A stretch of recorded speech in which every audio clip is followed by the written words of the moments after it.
Assalamualaikum warahmatullahi wabarakatuh. Bersama saya Hanin dalam suluk motivasi Saung Santri Inayatullah. Melawan obsesi terhadap harta. Sahabat, betapa nafsu mendorong kita untuk terus terobsesi oleh uang dan harta benda, sehingga membuat kita lupa dengan tujuan hidup kita dan penciptaan kita.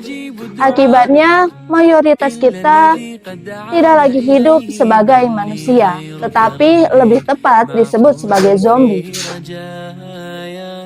Tanpa kita sadari, kita jungkir balik mengejar uang, bergegas ke sana kemari, hingga lupa waktu dan lupa keluarga.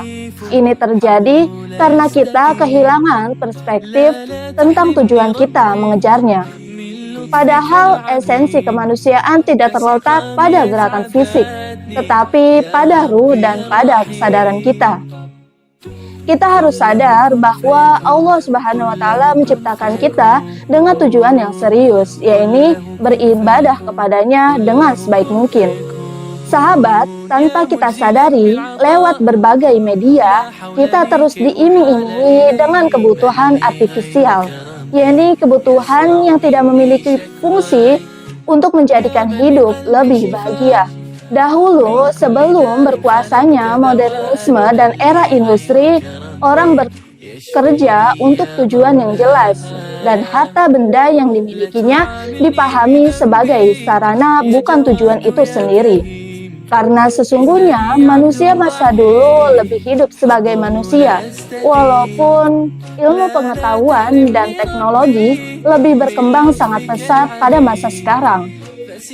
Sesungguhnya manusia masa lampau lebih terampil dalam mengatur hidupnya, menjaga perspektif dalam berusaha dan bekerja, bahkan lebih terampil dalam berupaya mencapai kebahagiaan.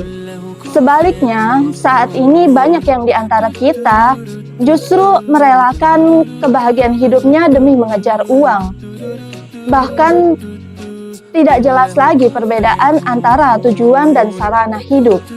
Sebagai bukti, banyak orang yang mengalami kehampaan hidup karena mendapatkan uang yang dikejarnya. Ternyata banyaknya uang tidak memberikan kebahagiaan dan makna hidup. Lalu bagaimana kita memaknai uang dengan tepat? Yang pertama, agama tidak anti pada orang yang mencari uang dan tidak anti pula pada upaya-upaya karunia-Nya, seperti dalam firman-Nya, A'udzubillahi minasyaitonirrajim, wabtaghi fima ataqallahu ad-daral akhirata wala tansa nasibaka minad dunya. Shadaqallahul azim.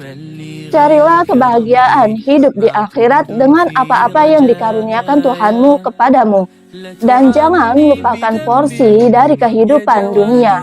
Quran Surat Al-Qasas ayat 77.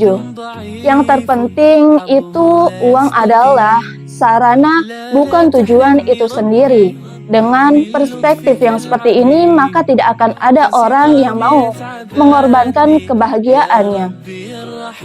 Uang harus dijadikan sebagai pelayan bagi upaya mendapatkan kebahagiaan. Yang kedua, meluruskan prioritas. Dan yang terakhir, membangun dan memelihara kesadaran bahwa kebahagiaan dunia dan akhirat tidak terletak pada banyaknya uang, melainkan bagaimana kita memandang fungsi dan cara menggunakannya. Jadi sahabat, jangan sampai uang yang harusnya membantu kita untuk mendapatkan kebahagiaan justru membuat kita egois, berbangga hati sambil mencelah orang lain, merusak kedamaian keluarga, memutus silaturahmi, dan lain sebagainya. Sekian, semoga bermanfaat. Wallahu a'lam bishawab. Wassalamualaikum warahmatullahi wabarakatuh.